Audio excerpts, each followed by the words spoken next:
Thierry Lhermitte est le fier papa de 3 enfants, né de son histoire d'amour avec son épouse Hélène. 3 descendants qui, aujourd'hui adultes, ont chacun choisi des chemins très différents de leur célèbre père. Ainsi Louise la Benjamine s'est fait une place, non pas dans le monde du 7e art, mais celui de la musique. Loin très loin de son rôle de Popeye dans Les Bronzés, Thierry Lhermitte s'est épanoui auprès d'une seule femme, Hélène, rencontrée pendant les années 70.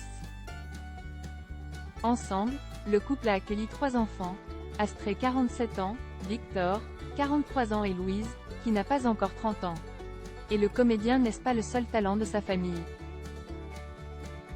Si son fils Victor a tourné le dos aux professions artistiques préférant embrasser au Canada la profession de restaurateur, Astrée, l'aînée, et Louise la Benjamine, ont fait carrière dans le monde de l'art. La première est une artiste peintre, et a suivi des études artistiques au Savannah College of Art and Design en Géorgie, aux États-Unis. Après avoir intégré l'univers du cinéma en se lançant en tant que maquilleuse, elle s'en est échappée pour s'épanouir dans la peinture. La fille de Thierry Lhermitte s'est lancée dans la chanson. Et si le nom de Louise Lhermitte ne vous dit rien, c'est tout à fait normal. C'est en effet sous le pseudonyme de Loni, une variation autour du mot alone, seul en français, que la jeune femme fait aujourd'hui parler d'elle. Après avoir travaillé au sein d'un groupe de folk baroque, elle s'est lancée en solo, avec un album intitulé Ex Voto que les amateurs de mélodies lancinantes comme celle de Joni Mitchell, Laura Marling, Pomme et Cat Power devraient adorer. Dans cet opus, Loni retrace ses états d'âme à la suite d'une rupture amoureuse, des morceaux enregistrés entre le Québec et la France. Un album parfaitement réussi qui ne récolte que des éloges et qui a fait son entrée dans la playlist de France Inter, qui se targue de dénicher les nouveaux talents de la scène francophone.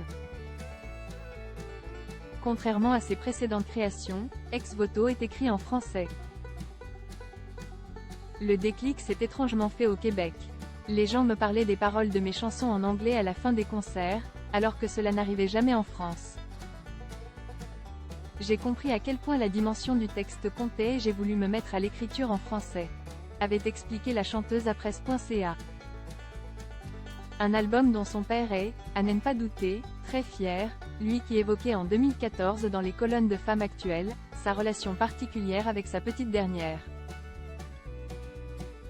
Je suis proche de mes 3 enfants. En général, ça chauffe un peu à l'adolescence et on se retrouve plus tard. À part avec ma dernière fille, de 22 ans, avec qui j'ai toujours été très liée. Je n'ai pas été le même père pour les 3. Loni, jamais seul.